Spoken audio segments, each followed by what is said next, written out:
오늘 일본 증시는 니케이 지수가 39,841선으로 0.54% 하락하면서 출발합니다. 간밤 뉴욕 증시에서 엔비디아 신기술에 대한 실망감에 기술주를 중심으로 매물이 쏟아졌는데요. 이에 영향을 받아 니케이 지수도 하루 만에 다시 4만 선에서 내려온 모습입니다. 토픽스는 2,774선으로 0.45% 떨어졌고 달러엔 환율은 158엔대로 오늘 문을 열었습니다. 그럼 지난 한 주간 이라케미의 거래 내역 살펴보시죠. 먼저 5위는 미쓰비시 UFJ 파이낸셜 그룹입니다. 매도 우위인데요. 우에다 가조 일본은행 총재가 올해 내에 금리 인상을 시사한 만큼 금리 인상의 혜택을 볼 은행과 금융업이 주목받고 있습니다. 특히 미쓰비시 UFJ가 최대 수혜주로 꼽히면서 주가가 계속 올랐는데요. 이에 이라케미가 차익 실현에 나선 것으로 분석됩니다.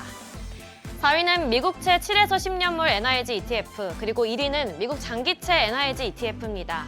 달러가 계속 강세를 보이면서 반대로 엔화 가치는 약세를 이어가고 있습니다. 미국 국채금리의 상승세가 가파르고 트럼프 당선인 취임을 앞둔 경계감 역시 달러 강세를 지지했는데요. 그런 가운데 1월 일본은행의 추가 금리 인상을 둘러싼 불확실성이 엔화 약세의 압력으로 작용했습니다. 이에 이라케미는 둘 모두의 매수 우위를 보였습니다. 마지막으로 2위는 도요타입니다. 도요타는 작년 미국 내 신차 판매량이 증가하면서 한 해를 기분 좋게 마무리했습니다. 그러나 일본제철의 US 스틸 인수 시도가 불어대고 또 트럼프 당선인의 취임으로 미국의 자국 보호주의가 심화할 거란 우려가 커지고 있는데요. 그러면서 트럼프 일기에서 호되게 당한 일본 자동차 기업, 특히 도요타의 걱정도 커지고 있습니다. 그러나 호재도 있는데요. 도요타는 엔비디아와 손잡고 자율주행 개발에 나섭니다. 또 로켓 스타트업에 70억 엔을 투자하면서 개발에도 나설 전망입니다. 이어서 일본 증시에서 주목받은 뉴스들 살펴보겠습니다. 먼저 지난해 일본 자동차 업체 6곳의 미국 내 신차 판매량이 전년 대비 6.2% 증가했습니다. 요미우리 신문에 따르면 지난해 미국 내 전체 신차 판매량은 1,598만 대로 추산됐는데요. 이 가운데 일본 기업들의 판매량이 588만 대를 기록하면서 3분의 1 이상을 차지했습니다. 특히 세계 판매량 1위인 도요타는 전년보다 3.7% 늘었고 혼다와 닛산도 각각 8.8%, 2.8% 증가했습니다. 하이브리드 차를 중심으로 신차 수요가 왕성한 덕분이었는데요. 올해에도 이를 중심으로 수요가 이어질 거란 분석입니다. 다음으로 일본 제철 소식입니다. 조 바이든 미국 대통령이 일본 제철의 US 스틸 인수를 최종적으로 불허했습니다. 이번 인수가 국가 안보와 공급망에 위험을 초래한다고 판단했는데요.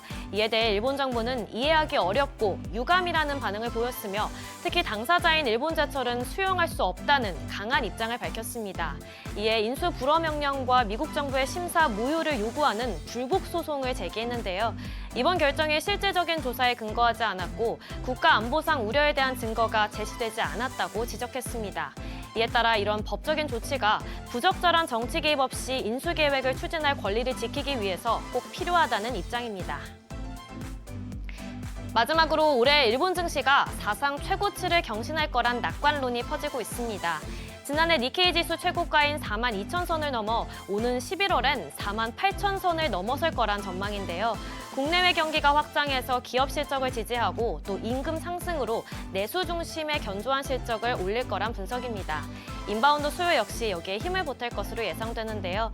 또한 미국 중심의 설비 투자가 확대해서 제조업에도 도움이 될 것으로 보이며 일본은행의 금리 상승 기조로 은행 등 금융 부문도 혜택을 받을 것으로 분석됩니다. 지금까지 일본 뉴스 전해드렸습니다.